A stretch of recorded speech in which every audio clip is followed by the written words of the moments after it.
ঈদের পূর্বেই শ্রমিকদের যে বকেয়া বেতনের যে আন্দোলন দীর্ঘদিন যাবত চলছে, ঈদের পূর্বেই সেই বেতন পরিশোধ করে দিতে হবে এবং ঈদে যে বোনাস দেওয়া হয় সেই বোনাস পরিশোধ করতে হবে। এবং আপনারা জানবেন যে অভ্যুত্থানের পরবর্তী সময়ে প্রথম যে শহীদ, সেই শহীদ আমাদের বেঙ্গু ট্যাঙ্কের যে সুইং অপারেটর সেই কাউসারকে যৌথ বাহিনী গুলি করে হত্যা করেছে।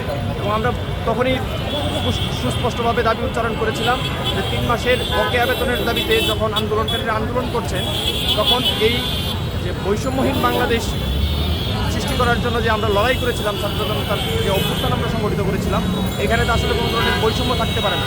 যে বৈষম্য নিরসনের জন্য এত ছাত্র শ্রমিক জনতা জীবন দিয়েছেন, সেই শ্রমিকদের বেতন যদি যে গার্মেন্টস মালিকরা পরিশোধ না করেন, তাহলে একটি বৈষম্যহীন বাংলাদেশ আমরা বিনির্মাণ করতে পারবো না। কিন্তু আমরা তখন দেখেছি যে 3 মাসের পাওনা বেতনের যে দাবি, সেই দাবিকে সরকার এবং গার্মেন্টস মালিকরা কর্ণপাত না করে আমরা দেখেছি যে যৌথ বাহিনীর দ্বারা সেই কাউসারকে গুলি করা হত্যা করা হয়েছে। এবং ওই আন্দোলনে আরেকজন শ্রমিক আহত হয়েছিলেন, পরবর্তীতে তিনি ঢাকা মেডিকেল কলেজে প্রয়াত হয়েছেন।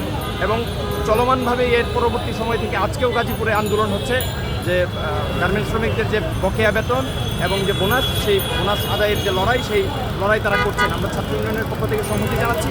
এবং আরেকটি দাবি আমাদের সুনির্দিষ্টভাবে আমরা এখানে করেছি যে গার্মেন্টস শ্রমিক সহ অন্যান্য সকল সেক্টরের শ্রমিকদের যে সন্তান আমার বন্ধু, আপনার বন্ধু, অন্যান্যদের বন্ধু বিভিন্ন শিক্ষা প্রতিষ্ঠানে পড়াশোনা করে, সেই সন্তানদের যেন শিক্ষা অধিকারের যে সুযোগ, সেই সুযোগ যেন আমরা নিশ্চিত করতে পারি।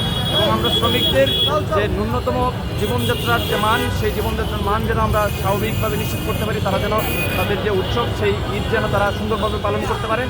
এবং আমার যে বন্ধু শ্রমিকের সন্তান আমার সাথে পড়াশোনা করেন, সেই শ্রমিক যদি বেতন পান, বোনাস পান, তাহলেই আমার বন্ধু স্বাচ্ছন্দ্যের মধ্য দিয়ে ঈদ পালন করতে পারবেন, সে আমার সাথে একই সাথে পড়াশোনা করতে পারবেন। এই সামগ্রিক দাবিতে আমরা লড়াই করছি। আমরা আজকে সমাবেশ করেছি। যদি ঈদের পূর্বে শ্রমিকদের যে পাওনা বেতন এবং যে বোনাসের যে লড়াই চলছে, এই লড়াই যদি সরকার এবং গার্মেন্টস মালিকরা যদি কর্ণপাত না করে, আমরা নিশ্চয়ই ছাত্র ইউনিয়ন থেকে তাদের যে চলমান লড়াই চলছে, সেই লড়াইয়ের সাথে সংহতি জানিয়ে ওই স্ব অঞ্চলে গিয়ে আমরা শ্রমিকদের সাথে সরাসরি লড়াইয়ে সামিল হব। এবং নিশ্চয়ই শ্রমিকদের যে যৌক্তিক দাবি, সেই যৌক্তিক দাবি আদায়ে আমরা আমাদের লড়াই সংগ্রাম করতে পারব।